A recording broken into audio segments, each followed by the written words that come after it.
Basta kay Sir Rojan, ibang klase. Let's go! Okay, welcome ulit sa ating klase. Sa video na to, pag-uusapan natin ang Article 1192. Dito sa article na to, dinidiscuss ang effect ng breach ng party sa isang obligation. Ano nga ba mangyayari pag both parties ay nag-breach ng kani-kanilang mga obligation at sino ang unang magiging liable sa sitwasyong ito? Sino nga ba? Ready ka na? Sige, start tayo. Let's go! Ayan, sige, basahin muna natin. Article 1192. In case both parties have committed a breach of the obligation, the liability of the first infractor shall be equitably tempered by the courts. If it cannot be determined which of the parties first violated the contract, the same shall be deemed extinguished and each shall bear his own damages. So dito sa Article 1192, pinag-uusapan yung situation kung saan both parties breach the obligation. So hindi lang isa. And unlike dun sa 1189, 1190, 1191, isa lang yung nag-breach ng kanilang obligation. Dito naman, both parties. So, both parties breach the obligation. So, pareha silang hindi ginawa yung dapat nilang gawin. So, both parties. Ngayon, ano daw ang magiging effect niyan? So, what's the effect if both parties breach the obligation? Unang effect, kung madedetermine kung sino yung nauna, okay, yung liability ng unang nag-breach ay equitably tempered by the courts. Yung liability daw. The liability of, sabi daw, liability of the first infractor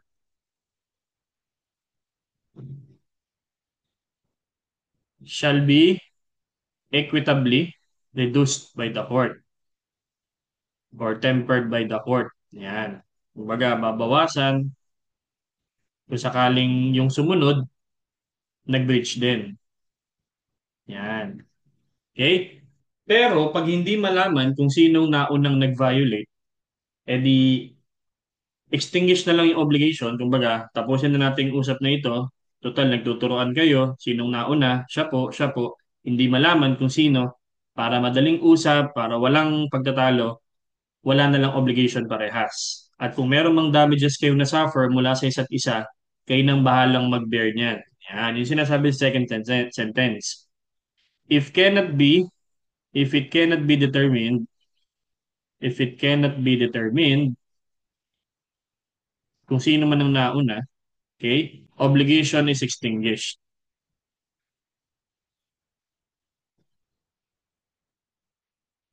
And each shall bear his own damages. Each shall bear his own damages. Yan. O, total, ayaw ninyong magsabi kung sino talagang nauna, ayaw ninyong magpatalo, o di mag-suffer kayo sa damages nyo sa isa't isa. Okay? Yan. Pero kung tukoy naman kung sino ang naunang may kasalanan, yan. Tapos biglang nag-breach din yung kasunod, yung liability nung una, babawasan din yun. Depende kung magkano yung damages or nag-breach ng contract yung pangalawa. Okay? Fair lang yung rule number one, okay? Itong rule number one is only fair. This is fair kasi si second infractor, baka kasi i-take advantage niya yung neglect na ginawa nung una. Kaya niya halimbawa, hindi na rin gagawin yung part niya. O total, hindi mo naman ginawa yung part mo, hindi ko na rin gagawin yung part ko. O dahil sa nangyaring 'yon, babawasan ng court yung liability ni first infractor kapag itong si second infractor dahil alam niyang hindi na ginawa, hindi na rin gagawin tong isa. That's only fair. Okay?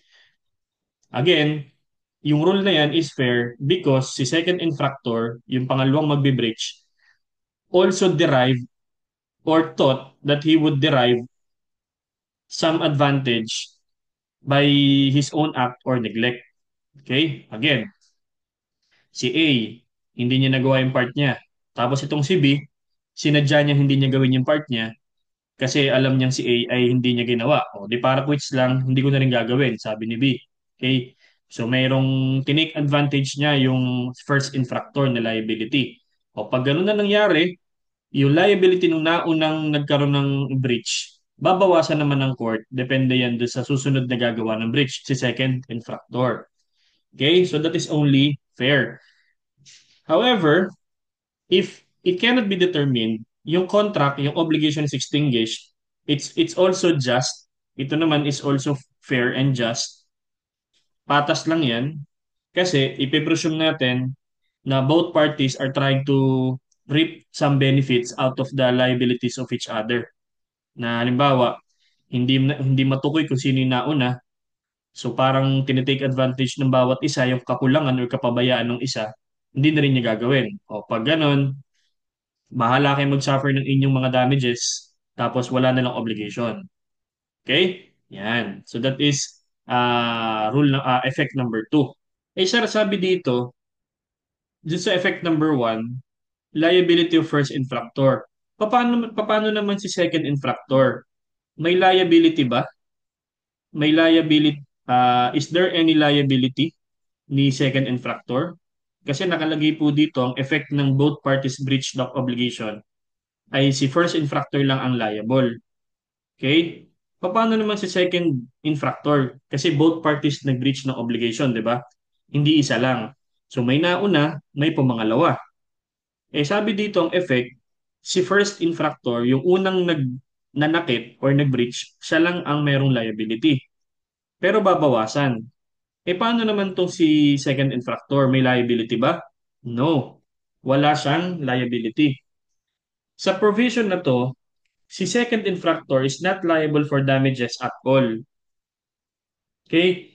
Yung damages nung second breach, which would be payable by the second infractor sa first infractor, ay compensated ngayon by the mitigation of the first infractor for damages dahil nauna siya.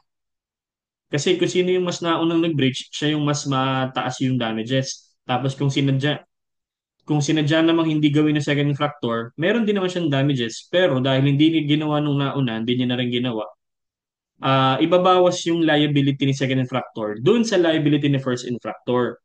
Kaya sinasabi dyan, equitably tempered.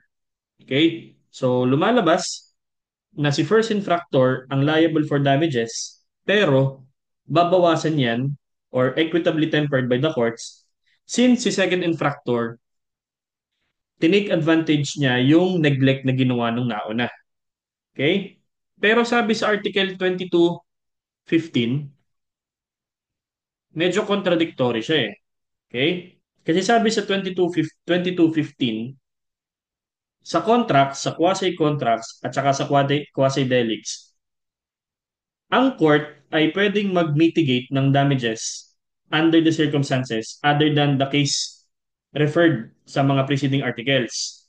Okay? Such as, yan. So may sinasabi dito mga instances or circumstances na pwedeng mag-mitigate si court ng mga damages equitably. Okay? Number one is si plaintiff himself contravened the terms.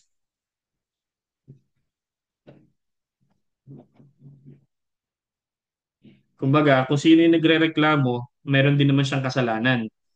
Kaya dito sa Article 2215, sinasabi dito, courts may reduce damages. Courts may reduce damages sa kailang pagkakataon. Kailan daw pwedeng magbawas ng damages ang taong nag-breach ng isang obligation? Una, kapag yung nagrereklamo ay siya rin naman ay nag-contravene ng terms ng contract. So ibabawas ngayon liable din si plaintiff, ibabawas ngayon yung damages ni defendant. Kaya parang contradicting itong 2215 dito sa ating Article 1192 kasi nga binibigyan ng option si court whether or not bawasan yung damages. Pero hindi tinitake into account kung sinong infractor ang unang nag-commit ng breach. Basta pag meron lang daw, may option daw si court na magbawas ng damages. Eh sa anong mga instances?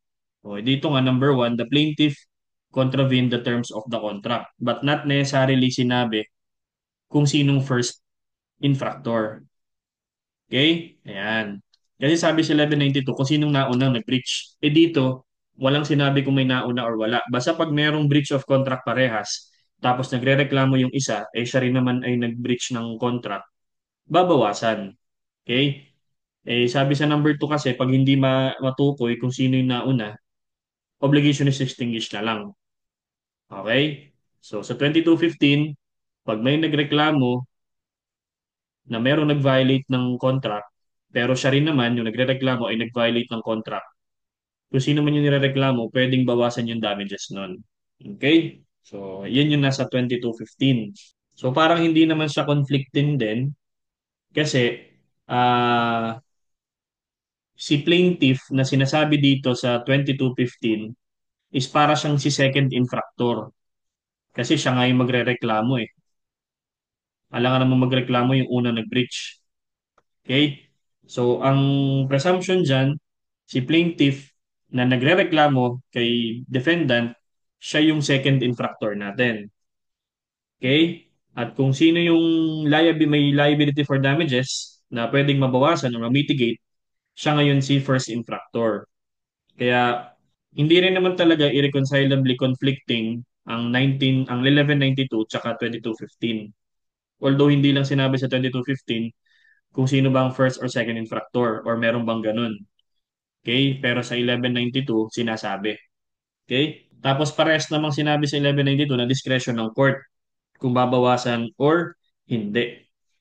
Okay? So yun, ito yung sinasabi sa Article 1192 na isang obligation, dalawang parties, both parties nag-violate ng kanilang napagkasunduan, merong nauna, okay? Kung sino yung naunang nag-violate, siya yung may damages. Yun nga lang, kapag itong pangalawa, sinundan niya, sinadya niyang hindi rin gawin or nag-violate siya dahil dun sa ginawa nung nauna, may damages din siya, kaya lang, hindi na siya magbabayad dahil ipambabawas na lang yon sa damages na ginawa nung isang or nung naunang infractor. Kaya lang, in the event na hindi matukoy kung sino, wala na lang obligation. Tapos, bahala na lang kayo mag-suffer sa inyong mga damages. So again, kung medyo nalito ka dun sa 1192 tsaka sa 2215, ulitin mo na yung lecture natin. I'm sure makukuha mo yan. And like ko sinasabi sa inyo, mag-aral kayo mabuti, mag-ingat palagi at laging tatandaan, ibang klase ka. Bye-bye!